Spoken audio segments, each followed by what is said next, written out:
Hi, Rebecca. I'm Sarah from The Upcoming. A real pleasure to be able to speak to you today. Thanks for taking the time. I guess for people who don't know anything about this incredible documentary, Point of Change, can you give us a brief intro? What can they expect when they watch it? Great, thank you. Lovely to meet you too.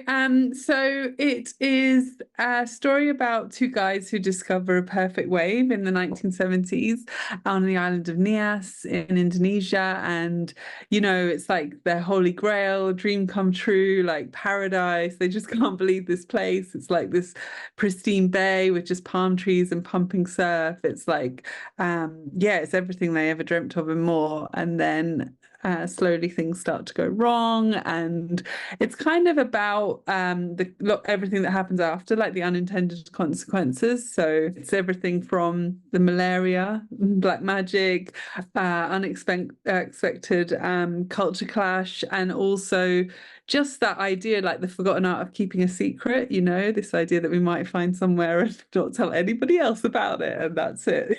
Like there is no documentation, but actually they did have their Super 8 camera with them, and we do have like the amazing, beautiful footage of them like literally capturing their first surfs. And so it's quite magical, like all those first moments out there together at the point. So yeah, it is like a perfect point break. It literally is one of the best waves in the whole world. So yeah, it's kind of like amazing that they discovered it, and that sort of story of like just that discovery and what that means. And what was your way into this story? How did you discover this place? And what did you think, this is going to be perfect for a documentary, not just capturing, like you say, the fact that this place is there, but, this broader context and sort of raising questions, I guess, more broadly about tourism, but specifically surf tourism. Yeah, so I had heard about Nias. I grew up surfing, and I'd heard stories about Nias, and it was like this kind of like crazy place out there on the edge, like really difficult to get to. And you had to kind of go through the jungle to get there, and it wasn't easy. And it just kind of had this like mystical kind of feel for me since like even in my teen years. And so I did a year in Australia, like typical sort of backpacking year. And then I was like, on my way back, I'm gonna like go and hang out and explore. So did a bit of Bali, and then I made my way to Sumatra, and I was just like blown away by this like amazing wave, and there's hardly anyone there, and you could just surf all day, and it's like a great place to really improve your surfing as well. And it just had this like mystery about it, because you could live like a queen for peanuts, and it felt like that just something about it just didn't sit right, because you're obviously like people are in poverty, and then but at the same time there'd be locals on the beach, like kind of beach boys who could speak with an Aussie accent, who were like really like had the banter, and were very like westernized. And at the same time you were kind of people were living sort of on that line where they're like relying on the rice plantations and the very like subsistence way of farming, like very basic kind of thing. So it was just like that juxtaposition was really interesting. So that's how it started. And then I met Bonnie, who is the woman who became the first champion surfer. And she really like was this like girl from very like humble Muslim family, like really simple home. Like her parents just wanted her to get married young and have lots of babies. And she had four brothers, and she wanted to be like them and go surfing. So she was just amazing to me, because she was like the only one who'd got out of there. She got sponsored by Billabong. Like she was kind of living the dream in everyone else's eyes, But actually that dream is also really hard. Like you don't get much money as a sponsored surfer. You might get your board and your clothes, but actually it's really hard to do more than that. But so anyway, I made a short film about her. And when I was making that film, I kind of did lots of other interviews and started hearing more and more stories about like the first guys who discovered it. And so I just like, we did a Kickstarter, we raised 20 grand. And during that time, I was just like doing loads of interviews, thinking like this might be my chance to try and sort of see if I can make a feature out of this. So it kind of grew from there, just kind of snowballed. I didn't know like it was going to get that big, but I was like, oh my God, this is so interesting. And it just kind of kept growing. Like every interview I did, I was like, oh my God, I need to know more about this part. And so it just kind of kept growing. And as you're sort of mentioning, like it could easily have been that there was not, maybe even a single photo of what that beach looked like when they first sort of stumbled across it. So you must have been, like what a treasure trove to find, the footage from that Super 8 camera. So how integral was it for the film to find all these bits of footage? But then I guess on the flip side, for the bits that you did have gaps, having to get a bit creative, and these incredible bits of animation that you have in there. So what were the logistics of kind of putting it all together? So when I interviewed Kevin, he was like, "Oh, I've got some Super 8 somewhere in some attic somewhere." Like he lives in Bali, and he was like, "It's in Perth or somewhere in Australia." And I was kind of like, "We really need to get hold of that footage," So I was like, "Oh, maybe you can find it next time you're over." And I just kept bugging him, being like, "Oh, please look for that footage. I think it will be really great. It would really like help us to make the film." And eventually he did. And then there was a whole like, let's get it FedExed over and get it telecinied. And so when I saw it for the first time, I was just like blown away, like, oh my God, this is gold. This is the way that we can tell the story. It's storytelling gold, because you could really like immerse in being there and feeling it. And then, I mean, I just never wanted it to be a talking heads documentary, because like there's loads of those surfing documentaries. I just wanted it to be different, and to really like serve the story and the people and the place, it would need a bit more. So that's why we sort of took longer to make it, because we were raising funds to do the animation and to try to like, really like have that level of it being more like the subconscious of the film, that idea like you're just lost in this amazing place, and animation really helps you to do that. So so that's another reason why it took so long, is like we were just trying to we'd raise a bit more funds, do a bit more filming, and then like get a bit more for the animation and the music and things. So but so that was kind of like the journey. And then it just took a really long time with all like, it was logistics, like literally like, can you send that Super 8 now? And then like 6 weeks later being like, we could really do that, so it just took time. Like the whole thing just took time.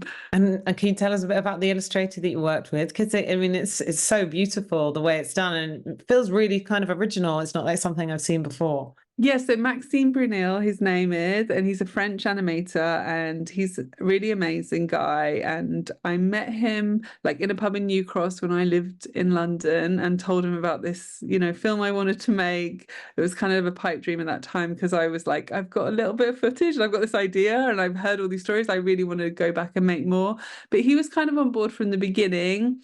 And then I would go and like work with him for a couple of days, and I'd be like, well, this is the part that we need to like work on, and then I'd have some ideas. And then he was just like very amazing, because he's a really great illustrator, so he would just immediately be drawing the characters and the ideas like as I was talking, and then it would be like, yeah, that's amazing. Like he's just very intuitively a really amazing artist, and a great director as well. So so that was kind of how it started. And then Eddie, the production company in Paris, they came on board, and then that's how we kind of got all the animation going. So I was working a lot remotely with them, and then I'd go over, like I went over to Paris maybe 3 times, and kind of would work directly then with Maxime and the animators, and as they brought it all to life. But it's so long and laborious making animation. You forget how long it takes. Like literally, it was hand drawn frame by frame, and then they did do it on the computer and all of that, but the original drawings were his original artwork. So it was really cool to see it come to life. Definitely. And then I guess in terms of kind of piecing together this story right from the beginning, and and all these different interviews you must have conducted, what were some of sort of the highlights and challenges of that process? And there are some kind of sobering elements to it, in particular, the disappearance of this woman Ingrid, and these clashes with the locals. What were some of the standout moments for you, both on the positive and the negative side? I mean, it was really hard to find the sort of locals who were of that generation, who were still alive, and who were able to remember and could talk to me about what that time was like. And I was really set on having like the insider outsider perspective. Like I felt like it was really important that it wasn't just another story about like a white person's version of it. I wanted it to be from the locals' perspective as well, and to have both sides, because I think especially with surfing, it's something that like people do together, and like being in the ocean is a great leveler. Like you're just out there surfing, and then it's only like when you're back on land, you're like, oh, okay, like this is your life and this is my life, and they can be so different. So it was really important that I like found the right people to do that. So that was definitely a challenge. But then when I found them and I managed to interview them and get them to trust me to open up about these stories, it was like amazing, because it was like them getting the chance to tell their truth. And for some of them, like, they've passed away since we made the film as well, so it felt like it was a really important moment that we did document that. That was a challenge, but it was also special. I felt honored that I got the opportunity to do that with some of them. Yeah, I think that's it really. It just again took time. Like, I remember going to find one particular chief, and then sadly he'd already passed on, and then I was told where somebody else lived and went there, and then they weren't there anymore. And so there was just a lot of that. Like, it felt like a bit of investigation and sort of detective work sometimes. And then, like, with the Ingrid story, that was like, I mean, I'd heard about her and I'd heard this rumor, and it was only when I saw her in real life on the Super 8 footage that I was like, okay, like, now I can actually try to tell her story. We didn't have anything else, like, I would try and get in touch with the Australian Border Control and also missing persons and try and find out more about her, but there wasn't really anything, because all I had was one name and like a rough time, and I wasn't even sure like which ports she'd gone in and out of. I didn't know her surname or anything else about her, so it was really hard to find out more. But I just wanted to, once I had that footage, I was like, it's really, now we have something that we can show, and we can include her in the story. I felt like it was very important to do that, and I just still hope one day she turns up at a screening and she's like, I'm alive, I made it home. Like, yes. But I don't know, like, I don't hold out much hope, to be honest, because everybody I spoke to was like, we don't know what happened to her, we don't think it was a good ending. So it is a sobering thing, and it is shocking, but also important to show that, because that's the truth, and that is the reality. And I guess throughout the whole of the documentary, it isn't just sort of showing things in kind of black and white. There's a lot of nuance there, and it's showing so many different perspectives. Was that something that was also really important to you, because it's sort of capturing the beauty of this place and the thrill and the joy the surfers have of being there, then kind of balance then with what has been the impact of that. So treading a very kind of nuanced line must have been important. Yeah, exactly. Like, it really was. And I think it would have been easy to kind of just say, like, this is bad, or this is like, this is what we think about this. I think particularly in this day and age, it's like, things are not black and white. Everything is complicated. We as human beings are complicated. We all hold polarities and contradictions, even within ourselves, that we don't even necessarily, recognize all the time. So of course it's a complicated situation. And so I just felt like, let's try to like be in that gray area, and let's try to like hold that, like, we're all meant to be educated adults who can hold some nuance and some conflicts of opinion, and not have to sort of be so like extreme or binary about everything, so like I just yeah, it was a very deliberate thing to do that. And there was definitely times where I would get somebody would watch it from a bigger production company, and then they would suggest a sort of different direction for it. And I was very adamant that it was important that we tried to make something that would do this, because I don't think we see it enough. And I think that even though, it might be more sort of like sensationalist or something like that to make a very like specific argument documentary, I just thought, well, that's just not the truth and the reality. And the more you go deeper on each side, or you understand more, like, Bonnet or a local or someone's feelings about it all, it's complicated. It's not simple. And I just think like that is more like the reality and normality of most human beings and being human, so I really appreciate what you said, that you felt that as well watching it. And I loved what you said at the beginning as well about like our ability to keep a secret. And it just really made me think as well, now with like Instagram and social media, like it's happening more and more, where something that, okay, in the past, like in this case, the wave, going in the Surfers magazine. So that's the way sort of the secret could get out. But now it's as simple as someone doing an Instagram story of like, oh, you know, and on this island there's this cute little bar, you have to go. And then suddenly, you know, the place is going to be completely overwhelmed with people that, you know, that there's never was never supposed to be that many people going to that place. So it's something that's very, very current. Yeah. And you know, where do you kind of land on that? Because is it sort of impossible for us to keep these secrets? Can we ever just keep it for ourselves? I know. I mean, yeah, it's so interesting, isn't it? Like now, you're right. You know exactly what you said there. Like everyone can geotag, and everyone wants to say to Instagram everything. And yeah, I don't know. It's like I guess there are some places that have not necessarily been like discovered or found yet, but. Well, how long they stay that way, I don't know, because I think, one of the things is like trying to explore this idea that we have this very delicate relationship with nature, and we do have a right to be part of it, like we should interact and it should be something that we can, but obviously not in that way where it's like mass tourism and it's just about sort of very like capitalist greed and what you can take. It's like, well, is there a new way? Could we like think about maybe, is there a reciprocal way? Could we give something back? Or, I don't know the answer. That's kind of the point of what I'm saying. It's like I just think it's complicated and we should ask ourselves these questions and let's think about it a bit more and talk about it a bit more.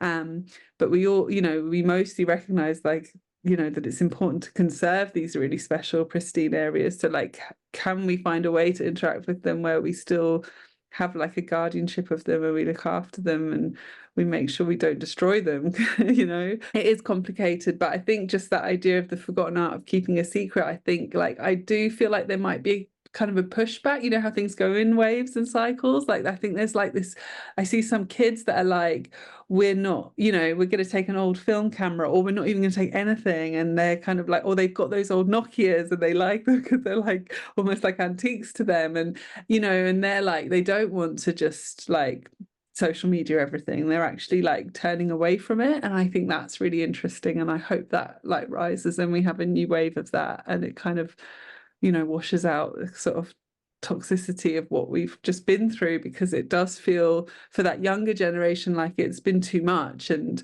I know me as an adult, I find social media addictive. I find it difficult to process all of that overstimulation. So I just can't even imagine how that is for like young kids' brains before they've even developed. And I know there is a big, there's a lot of conversation about that anyway, but it's just like maybe that would be an interesting sort of pushback on that, because I do think everything goes in cycles. So it's interesting. So yeah, I'm interested to see what happens next. I mean, it's like those hippies who were just in the 70s, they were sort of escaping like a right-wing government, and they were escaping what they hated, and they didn't mean to bring anything of that with them. They obviously couldn't help it. But I think that's also interesting in this time of like digital nomads, and like people are still sort of trying to escape but in a different way. But I hope that we can do it with a bit more awareness and with sort of a less of a big footprint, but I don't know if it's possible. Yeah, maybe it's that concept that you think, oh, well, it's just me, or it's just us, this group, or it's just this network. And maybe it's also having that self-awareness and having that accountability of saying, okay, well, yeah, you're only one person, but you do need to be aware of the bigger picture, and whether that's in terms of, changing the culture of a place or the environmental impact. So I guess that's something we need to think about as a society, whether it's surfing, whether it's another kind of tourism. And yeah, you see the backlash, don't you? Even places like Barcelona, this is also in cities as well. So it does feel like maybe we're going to turn a corner and hopefully do things in a more responsible way. Yeah, I hope so. It feels like it kind of feels like it could be a point in time where that does start to happen, because yeah, you're right, like it's been really interesting seeing that happening and just being like, no, we just literally don't want any tourists anymore. It's like, wow, okay, this is like really a whole new time, because it was always like, oh no, they need our money, or they're crying out for tourism. It's like, actually no, they just don't want anyone anymore. They've had enough. It's interesting. And how have many people had a chance to see the film yet? How are you feeling about it finally coming out? And what do you hope the impact to be? You know, it's quite scary putting a film out into the world, and obviously, you know, like lots of people will have lots of different opinions about it. I just hope it sparks some good conversations, you know, and that I think like when people have come away and said, "Oh, I kept thinking about it, and it made me question something," or it brought, you know, we had a conversation about something. To me, that's like a really great response and a great feedback. So I hope that it continues to travel and that, you know, it has that reaction as it goes round. And yeah, I'm excited now for it to be seen on the big screen, because that's like very rare with independent films. So I'm really excited that we're going to do a little tour, and yeah, I hope it goes well and that we get more, you know, screens added, and more people enjoy it and want to see it, and ultimately that it finds a home, and that, you know, it can be seen by a bigger audience and get to reach the people who will really appreciate it. What's next for you? And, you know, you was even mentioning they're like, you know, having to sort of protect your vision for a film like this. I guess that's both the benefit of staying independent, but also, you know, it can be more challenging. So how do you feel that the landscape looks right now, and opportunities, particularly maybe for female filmmakers, to make films? I mean, personally, I've got projects that I've been writing for a while and developing for a while, and I hope to be able to raise funds to make another film. Like, that's always the dream as a filmmaker. Like, that would be, you know, absolutely dream come true to get the opportunity to do it again. I think there's a couple of like, there's more women filmmakers than ever, which is fantastic, and I love that. And I'm a member of Cine Sisters, and I'm loving like seeing all my friends getting amazing opportunities and things happening. On the other side, there is like more of a really tricky landscape like right now. Like I've got friends who've had things cancelled and different projects not happening, because we are in more of a sort of financially tricky time, I would say, especially for sort of more independent projects. But I just hope, again, it's like a wave and it's going to change soon, and that, you know, people can sort of stick it out, because I feel really sad when I hear about people having to like leave the industry, or especially women. Like I feel like I've become a mum. Like, a lot's changed for me since making this film. I've now got 18-month-old twins, but I really want to get back to it. I want to get back to directing and making films. Like, that's my passion, and very much part of who I am. And I feel really sad when I hear about friends who've made films who don't go on to make another one, or who've given up, or feel that it's just too hard to make a living. So yeah, I just really hope that any moves towards diversity and towards encouraging more of a 50-50 with more women filmmakers, that continues, and it's not just, you know, something that's kind of forgotten about as soon as funding gets tight, which can happen quite easily. Yeah, absolutely. Well, thank you so much for sharing all that with me. And I can't wait for everyone else to have a chance to see Point of Change. Oh, thank you, Sarah. Really Really made me feel like I want to take up surfing. I don't think I'd be very good at it, but it's made me want to try. Oh, cool. Good. Yeah, you should definitely do that. Thanks so much. Really nice to meet you. Thanks a lot.